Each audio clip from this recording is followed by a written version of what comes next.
Hello there, I'm Monica Reinagel, and you're listening to the Nutrition Diva podcast. Happy New Year to you. And just in time for all of those New Year's resolutions you probably made, I'm here today with proof that healthy habits can help turn back the biological clock. Some of the benefits of eating healthy and exercising are apparent right away.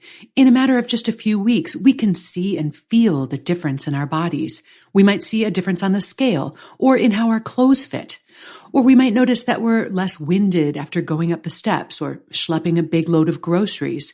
We may even perceive positive changes in our mood and our energy levels. And of course, we also hope that these good habits are going to deliver long-term benefits as well, delaying or preventing the onset of disease or disability as we age. Those benefits, however, can be a little bit harder to measure. But as scientists learn more about the aging process, they've developed new ways to measure and quantify our biological age as opposed to our chronological or our calendar age. And these markers can be used to assess the effects of various anti-aging interventions. One of the ways scientists measure biological age is a blood test that measures the epigenetic mutation load, or EML. Now, although the genes that you're born with do affect your risk of certain diseases, your environment and your lifestyle play a big role in how those genes express themselves over the course of your lifetime, or whether or not certain genes are switched on or off. These epigenetic changes are triggered by environmental factors like smoking, air pollution, chemical exposures, diet, stress, and so on. In other words, even if you have inherited a genetic predisposition, there's still a lot you can do to mitigate your risk through the choices that you make. The EML test looks for specific epigenetic changes that are associated with aging or disease. For example, a higher EML score has been correlated to your likelihood of dying of cancer. Another way, a different way to assess biological age is to measure DNA methylation. Methylation is a chemical process that takes place inside the body, which can also alter the behavior of genes.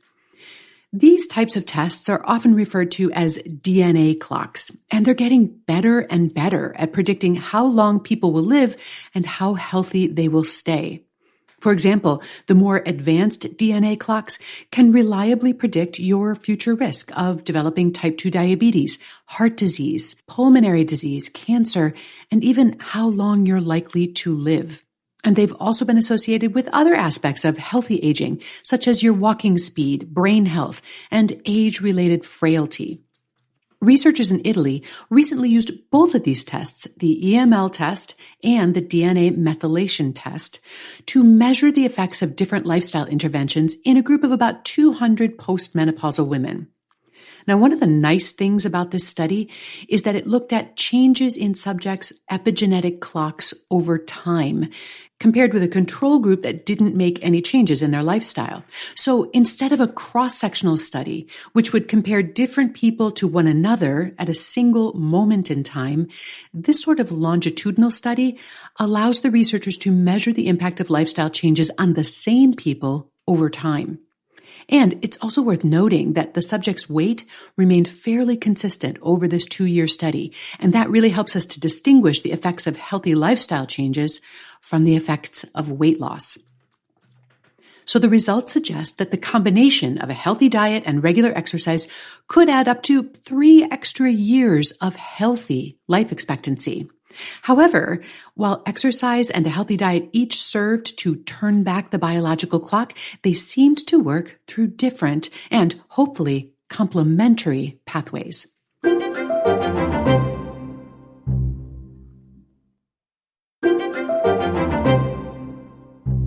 Those who exercised at moderate intensity every day had a significantly lower epigenetic mutation load. It was equivalent to turning back the biological clock by 2 years. And those who followed a healthy diet had significantly less DNA methylation, equivalent to turning back the biological clock by about 8 months. However, the dietary intervention apparently had very little effect on EML, and exercise didn't seem to impact DNA methylation. In other words, neither exercise nor diet can replace the benefits of the other. For maximum anti-aging impact, you'd want to make room for both. However, in terms of reducing your biological age, regular exercise appears to give you a better bang for the buck. Now, this is still only a single study, and the sample size is pretty small, so we would want more research to confirm this, but this is a great start and relatively easy to replicate and to build on. If in the meantime you want to put this research into action in your own life, here's how you would implement the study protocol.